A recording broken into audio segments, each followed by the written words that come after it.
Nous avons retenu deux façons d'approcher le concept de redresser une situation en parlant de l'amélioration des conditions et non de rendre les gens meilleurs. 1. Redresser maths, où c'est les indicateurs chiffrés qui guident nos actions. Et 2. Redresser idéal, où c'est la distance entre l'image globale de la situation telle qu'elle est et la vision de la situation idéale qu'on va œuvrer à réduire. Mais chacune a son point faible. L'effet Goodhart nous met en garde contre le danger mortel de prendre un indicateur comme objectif. On peut se convaincre soi-même ou les autres par les chiffres que rien de fashion peut arriver, mais on ne fera pas croire à l'iceberg qui n'est pas là, au bateau insubmersible qui ne coule pas et aux gens qui ne se noient pas. Redresser maths semble similaire au concept de redresser, mais ce n'est qu'une apparence. Si les machines ne peuvent que compter, les humains, eux, perçoivent. Redresser idéal est similaire, mais comment l'opérationnaliser ? Traduire une situation complexe en vecteurs ? On retombe sur des chiffres.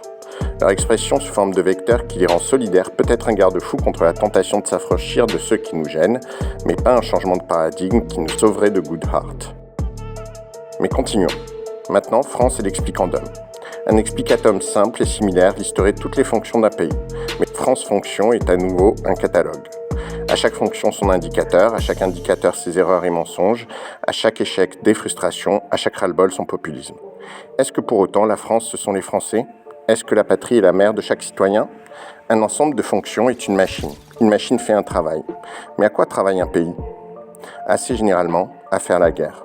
La guerre c'est horrible, mais encore plus quand on la perd. Rien de moins qu'un pays entier n'a les ressources pour mener quelque chose d'aussi délicat que tuer des millions des siens pour tuer des millions des leurs. Pourquoi les pays ? Est-ce que la réponse est simplement parce que la guerre ? Personne ne souhaite que ce soit le cas, mais les mots disent mourir pour son pays, défendre son pays, servir son pays.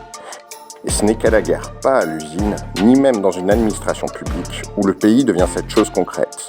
Un employé sert son patron, un artisan ses clients, un fonctionnaire les citoyens, seul le soldat sert son pays. Un pays se structure comme une machine qui se donne les moyens de mener une guerre, de la gagner, voire de l'éviter.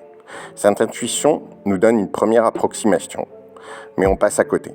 La cohérence de cette hypothèse s'effondre au moment où un pays perd une guerre, perd la possibilité de la mener, mais reste un pays.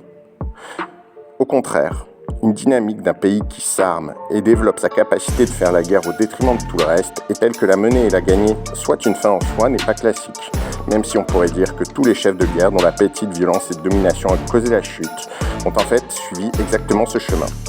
Le problème c'est qu'après la chute, il y avait toujours le pays. Si le pays change de Dux Bellorum, est-ce que c'est toujours le même pays ?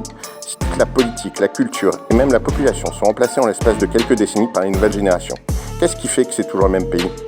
Il y a quelque chose de plus fondamental dans un pays que la guerre, c'est la stabilité. Et c'est modélisable, donc opérationnalisable.